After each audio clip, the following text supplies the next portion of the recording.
Olá pessoal, eu sou o Leonardo Tinoco e sejam bem-vindos ao canal do Tinoco, é o canal de review de livros e assuntos relacionados. E hoje eu trago novamente aqui esse livro, A Grande Guerra dos Continentes. Eu não posso falar essa palavrinha mágica aqui, Guerra dos Continentes. Foi escrita pelo Alexander Dugin, filósofo russo que é considerado o guru do presidente russo Vladimir Putin, o homem que influencia o Putin nas suas decisões.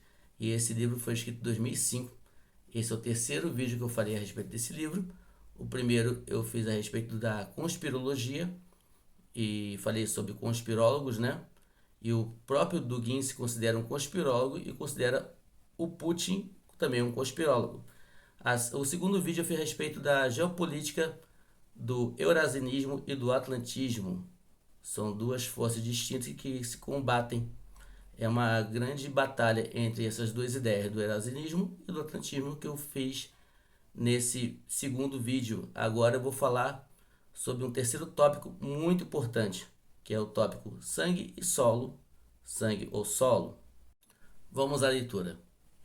O famoso filósofo, pensador e propagandista religioso russo Konstantin Leontiev pronunciou esta forma estritamente pertinente: a eslavidade existe, o eslavismo não existe. O que ele quer dizer com isso? Primeiro temos que entender o que é eslavidade. Eslavidade é a semelhança entre os povos eslavos. São povos irmãos. Quem é o povo eslavo? O que é o eslavo? O eslavo, os antigos gregos e romanos os chamavam de eslavo os povos semelhantes do leste. O povo guerreiro, bárbaro, que tanto os gregos quanto os romanos os chamavam de eslavos, devido à sua semelhança. Agora, o que é o eslavismo? O eslavismo é uma doutrina política que preza o agrupamento dos eslavos em uma só nação, cujo fim seria reunir numa única autonomia todos os países eslavos.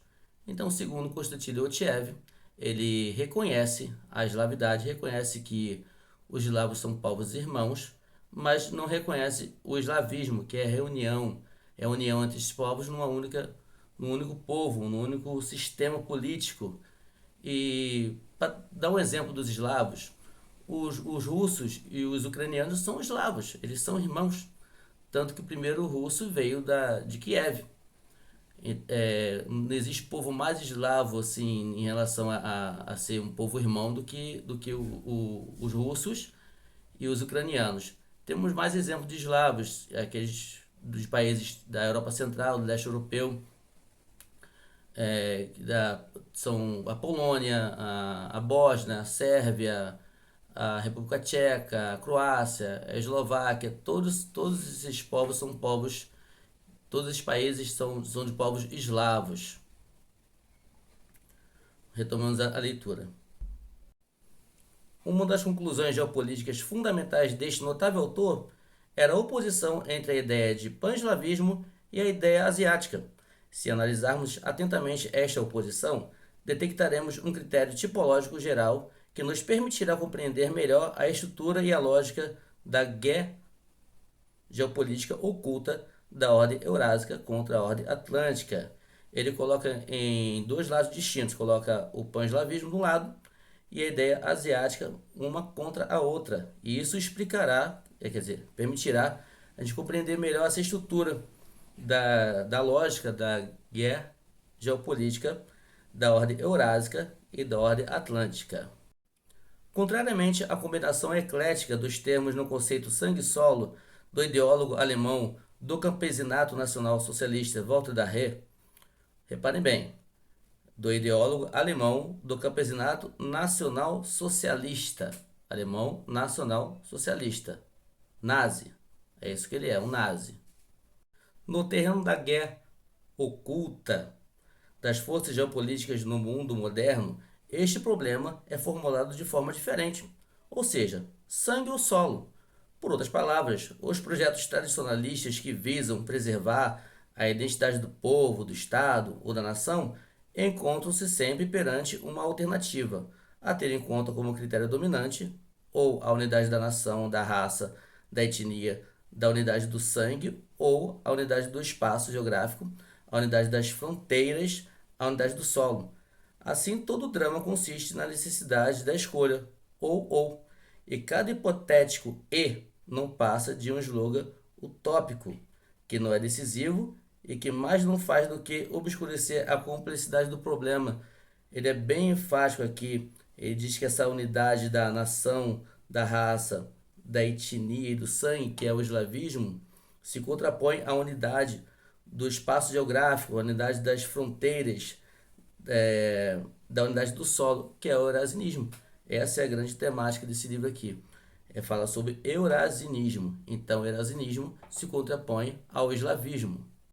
O engenhoso Konstantin Leontiev, tradicionalista convencido e russófilo radical, colocou precisamente esta questão. Os russos devem ou insistir na unidade dos eslavos, do eslavismo, o sangue, ou virarem-se para o Oriente e compreender a afinidade geográfica e cultural dos russos com os povos ligados aos territórios russos, o solo. Esta questão pode ser formulada em termos diferentes, como sendo uma escolha entre um voto de fidelidade à supremacia da lei da raça, nacionalismo, ou a geopolítica, o Estado, a cultura. O próprio Leontiev escolheu o solo, o território, a especificidade da cultura religiosa e estatal imperial grã-russa. O escolheu o orientalismo, o asiatismo. E quando ele cita asiatismo agora, a gente lembra do início da leitura, que ele fala da ideia asiática, que é contra a ideia, né? É oposta à ideia do pan-eslavismo. E ele cita aqui o bizantinismo. O bizantinismo fala a respeito do Império Romano Bizantino, o Império Romano da parte do Oriente, o Império Romano do Ocidente e tinha do Oriente. A lógica de Leontiev desemboca de forma absolutamente natural no caráter inevitável da união russo-alemã, em particular russo-austríaca, e a paz com a Turquia e o Japão. A recusa categórica por Leontiev do eslavismo e do pan-eslavismo suscitou a indignação por parte de numerosos eslavófilos retrógrados que tinham ficado agarrados à posição de que o sangue é mais importante que o solo, do sangue e solo. Leontiev não foi compreendido nem escutado. A história do século XX demonstrou repetidamente a extraordinária importância dos problemas que levantou. Agora, é natural que você esteja se perguntando, como assim a aliança entre Rússia e Alemanha? Tendo visto que na Primeira Grande Guerra Mundial e também na Segunda, eles ficaram em lados opostos. Como assim?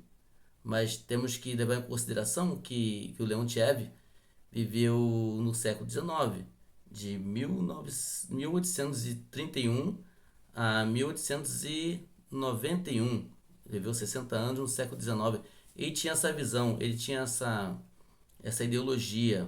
Para ele, uma aliança da Rússia com a Alemanha seria a forma mais aconselhada de se tocar o projeto do eurasianismo. Mas saibam que isso quase aconteceu. Antes da Segunda Grande Guerra Mundial, o segundo grande conflito mundial, o presidente da União Soviética, já era União Soviética, o Joseph Stalin, ele fez uma aliança com o presidente da Alemanha, o Adolfinho, né, que eu não posso falar o nome dele aqui. Eu posso falar em Stalin, mas não posso falar no Homem do Bigodinho. Então eles fizeram uma aliança, e já com esses planos do eurasianismo, só que o Homem do Bigodinho, ele roeu a corda, ele traiu o acordo que ele fez com Stalin e invadiu a Polônia e culminou consecutivamente nessa grande guerra mundial, esse grande conflito mundial, no qual novamente a Alemanha ficou do lado oposto à da Rússia. Bom, e fechando aqui com esse último parágrafo, gostaria de explicar rapidamente como é que ele entende que essa aliança deu errada, porque na verdade o que culminou essa Primeira Grande Guerra Mundial foi quando um sérvio tirou a vida do herdeiro do trono austro-húngaro, né? E o sérvio, então a Sérvia entrou em guerra e a Rússia tomou partido da Sérvia nesse conflito. Então ele acha um erro, já que ele achava que a Rússia ia ficar do outro lado, do lado da Áustria, da Alemanha, da Itália, que ele entende que esses países seriam os aliados mais indicados para tocarem o projeto do eurasianismo, que é o que interessa. Não interessa você ficar do lado dos seus irmãos. Interessa você ficar do lado certo. O lado que mais pode tirar proveito para tocar o projeto do eurasianismo. E no final aqui o Dugin ainda faz uma acusação de que os patriotas pan-eslavistas, né, entre aspas, estavam a soldo dos serviços de informações ingleses. Quer dizer, eles estavam se bandeando para o lado do inimigo, dos agentes de influência atlantista.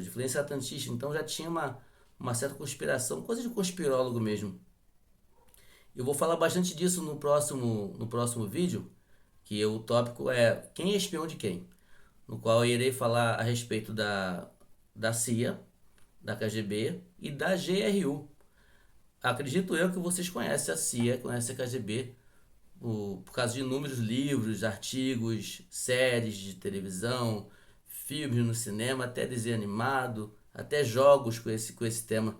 Mas eu confesso que eu não conhecia a GRU. A GRU eu não conhecia. E o Dugin fala muito dessa GRU nesse próximo tópico e no restante do livro. A GRU é de suma importância nesse livro aqui.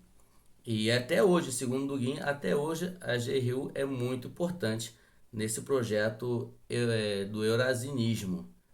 Bom, esse foi o vídeo de hoje, né, a respeito de sangue ou solo, no qual explicamos o que o Dugin entende que é mais importante, se é o sangue, se é o solo. Vimos que é o solo, já que é o projeto do eurasianismo, o projeto de poder. Espero que tenham gostado do vídeo. Se gostaram, dão um like. Se não gostaram, pode dar um dislike sem problema nenhum. Comentem aqui o que acharam. Se tem alguma dúvida, eu responderei se perguntar aqui no comentário.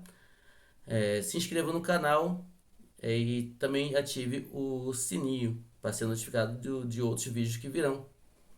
Esse foi o vídeo de hoje, como falei. Fique com Deus e até o próximo vídeo.